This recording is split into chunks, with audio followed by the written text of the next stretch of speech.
All right, Nick, let's talk about the Alabama Crimson Tide.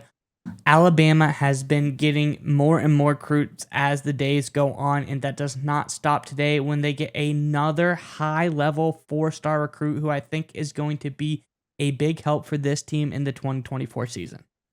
Yeah, Miles, I think the Alabama Crimson Tide continue the run of bringing in a lot of quality players to this football program. But before we get into that report, fans Crimson Tide, we want to hear from you guys in the comment section below. Obviously, there's been a lot of great players in this Crimson Tide history. In fact, at every position, they've been absolutely stacked, including this position. And that leads me to why this question, I'm really curious what your answers are. Who is the greatest defensive lineman in Alabama Crimson Tide history? There's so many ridiculous names. I personally, Mount Cody was around my time in high school. He was an unbelievable chance. I had a chance to see him dunk a basketball, one-handed slam like right in front of me, just a lucky happenstance. The guy was an unbelievable player. Curious what your answer, though, is. Who is the greatest Alabama defensive lineman in team history? Let us know in the comment section below. All right, Miles, what you got? What's the latest out of Tuscaloosa? Yeah, Nick, every time you tell that story, I still think it's insane that Terrence Cody could dunk a basketball like that. It was unbelievable. Shows how great of athletes these guys truly are. And that doesn't change anything from who we have today. And that is signing of 4-star defensive lineman Jeremiah Beeman to the Alabama Crimson Tide, local guy from Birmingham, Alabama, 4-star recruit, number 7 player in all of Alabama, top 11-ish, 10-ish defensive lineman in the country, Nick. I think this guy is going to be a star at 6'4", 265 pounds. But let me get into the article here. This is over on 3 Sports, who broke this news. Parker, the Parker 4-star defensive lineman, Jeremiah Beeman, is celebrating the birthday of his mother today, and he wanted it to be special, so he decided to announce his commitment to the University of Alabama.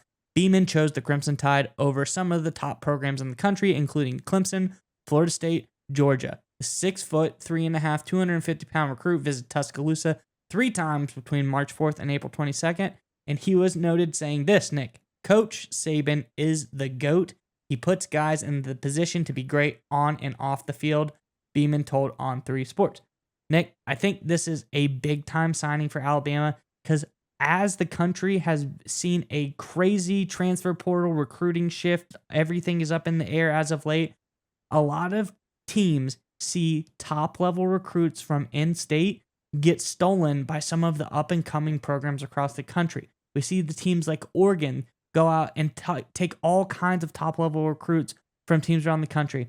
But when Alabama focuses in, it shows their elite-level recruiting has not been phased whatsoever. They're keeping their local talent, and I think that is the underlying story here. Not only are they getting a great player in Beeman, but they're able to keep their great local guys coming back to Alabama feeling like they have a place here, Nick. Because you see Clemson, Florida State, Georgia are all teams going after this guy. Those are teams that are known for producing elite-level defensive linemen. He could have gone to any of those schools and probably been a top-level NFL draft pick, but he saw the value of staying here at Alabama, and I think that is really awesome for the Crimson Tide. But, Nick, what are your thoughts on Beeman, his commitment to Alabama, and, the fact that they're able to keep an in-state guy?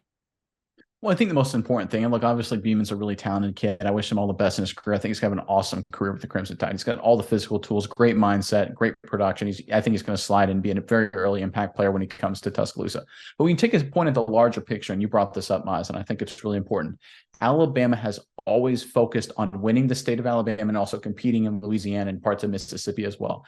There was a book, a biography of Nick Saban called Saban by Monty Burke. It came out, I want to say, in like the early 2010s, talking about when Saban first showed up to Tuscaloosa. He was talking to a lot of boosters and a lot of people in the athletic department, talking about how they can go national, right? How they can go back to winning again. It says, well, we need to do better recruiting in Texas and Oklahoma.